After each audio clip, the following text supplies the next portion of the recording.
नमस्कार मित्रों, मैं हूं आपका दोस्त वैभव दानेकर और आप सबको गांधी जयंती की बहुत बहुत बधाई। वैसे मेरे मन में गांधी जी के लिए बहुत आदर और सम्मान है, लेकिन आप सबके सामने सही तथ्य को प्रस्तुत करने में आज मैं बिल्कुल भी नहीं हिचकिचाऊंगा। और इस विषय पर रोशनी डालने के लिए गांधी जयंती से बढ़कर और क्या मुहूर्त होगा। मित्रों, महात्मा गांधी बहुत बड़े नेता थे, लेकिन मैं उनको राष्ट्रपिता नहीं मानता।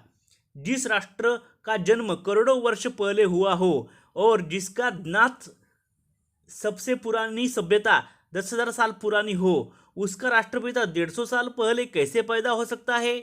हमारा भारत तो देवभूमि है, ईश्वर ही इसके माता और पिता है। आप मेरे इस वक्तव्य से कितने सहमत हैं, मुझे कमेंट में ज़रूर बताइए। मित्रों, आज का श्रेय है, क्या भारत के स्वतंत्रता का श्रेय सच में गांधी जी को देना चाहिए? भारत छोड़ो आंदोलन या रॉयल इंडियन नेवी म्यूटिनी यानी विद्रोह क्या थी असली वजह भारत के स्वतंत्रता होने की? आज जानेंगे सविस्तर विस्तार से, तो आखिर तक बने रहिए। मेरे चैनल को सब्सक्राइब करें, मेरे वीडियोस को देखिए, अच्छा लगे तो लाइक करें। लाइक करने से मुझे आपसे मोटिवेशन मिलता है। मेरे वीडियोस को शेयर करें और कमेंट करें और आखिर तक देखें। तो चलिए शुरू करते हैं। तो मित्रों, बात है 18 फरवरी 1946 की। 18 फरवरी 1946 को एक नौसेना केंद्रीय हड़ताल समिति का गठन किया गया। हजारों असंतुष्ट रेटिंग समिति में शामिल हुए। यह अशांति जल्द ही बॉम्बे से लेकर कराची और कलकत्ता तक के प्रतिष्ठानों में फैल गई। इसमें 78 जहाज, 20 किनारे प्रतिष्ठान और 20,000 नाविक शामिल थे। मित्रों, अगले ही दिन अधिकांश जहाजों और प्रतिष्ठानों पर तिरंगे की मेजबानी की गई। ब्रिटिश प्राइम मिनिस्टर क्लीमेंट एटली ने रॉयल नेवी के विद्रोह को समाप्त करने का आदेश दिया। एडमिरल गॉडफ्रे फ्लैग ऑफिसर ने रॉयल इंडियन नेवी की कमान संभालते हुए विद्रोहियों को शरण आने या मारे जाने की धमकी दी। मित्रों, 23 फरवरी को सुबह 6 बजे काले झंडे उठे। भारतीय रेटिंग और ब्रिटिश सैनिक बंदरगाह में भिड़ गए। जहाज़ों के सायरन धधक रहे थे और स्ट्राइकर लाउडस्पीकर का इस्तेमाल कर आम नागरिकों और भारतीय सैनिकों को बुलाकर अंग्रेजों को वापस समुद्र में फेंक रहे थे। मित्रों, भारतीय सेना के समर्थन के बिना ब्रिटिश शासन भारत में कायम रहना नामुमकिन था। महात्मा गांधी, कांग्रेस और मुस्लिम लीग हमेशा की तरह एक राजनीतिक पार्टी से मार्गदर्शन लिए बिना स्ट्राइकरिंग के लिए स्ट्राइकर की आलोचना की।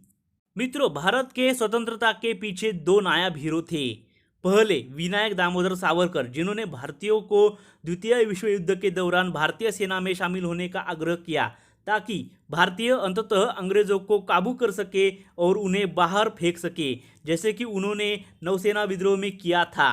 दूसरे सुभाष चंद्र बोस, जिन्होंने आज़ाद हिंद सेना की स्थापना की। मित्रों, एक बात और, तत्कालीन ब्रिटिश प्रधानमंत्री क्लेमेंट एटली ने कहा कि भारतीय राष्ट्रीय सेना की गतिविधियां और नौसैनिक विद्रोह भारत के स्वतंत्रता दिलाने में मुख्य कारण थे। मित्रों, मेरे विचार से उस वक्त अगर सोशल मीडिया रहता तो कांग्रेस और गांधी जी के झूठ कब के पकड़े जाते। आपने तो देखा ही होगा कि 2013 के बाद सोशल मीडिया का प्रभाव जैसे बढ़ते गया, वैसे ही कांग्रेस की राजनीतिक पारी का अंत होने लगा। उदाहरण के तौर पर आज जैसे राहुल और प्रियंका ने हाथरस यूपी में जो तमाशा किया है, वह सोशल मीडिया की वजह से कामयाब नहीं होगा। मित्रों, इसी विद्रोह और इंडियन नेशनल आर्मी की गतिविधियों ने अंग्रेजों को दिखाया कि सशस्त्र बल अब झुकने के लिए तैयार नहीं है, और यही कारण था कि अंग्रेजों ने विद्रोह के 1.5 साल के भीतर ही भारत को छोड़ दिया।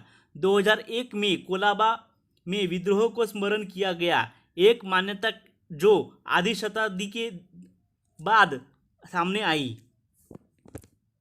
मित्रों, यह अखबार मैं आपको सबूत के तौर पर दिखा रहा हूँ। इस अखबार में 23 फरवरी 1946 की तारीख है और इस अखबार में यह खबर है कि भारतीय रॉयल नेवी ने विद्रोह किया और जिससे अंग्रेज़ों की सत्ता हिल गई। तो मित्रों, जिस तरीके से हमारे नेवी ने हमला किया और उसके बाद अंग्रेज़ों को ये पता चल गया कि अब भारत में रहना नामुमकिन है, इसी की वजह से हमें आज़ादी प्राप्त हुई है, ना कि अहिंसा की लड़ाई लड़ने की वजह से। तो इसे हमें ध्यान रखना चाहिए। तो मित्रों, मोदी जी के कार्यकाल में ही सुभाष चंद्र बोस की आज़ाद हिंद सेना के जीवित अफसरों को सम्मानित किया गया था। अब यह प्रश्न उठता है कि कांग्रेस के 60 साल के शासन में उन्हें याद भी क्यों नहीं किया गया।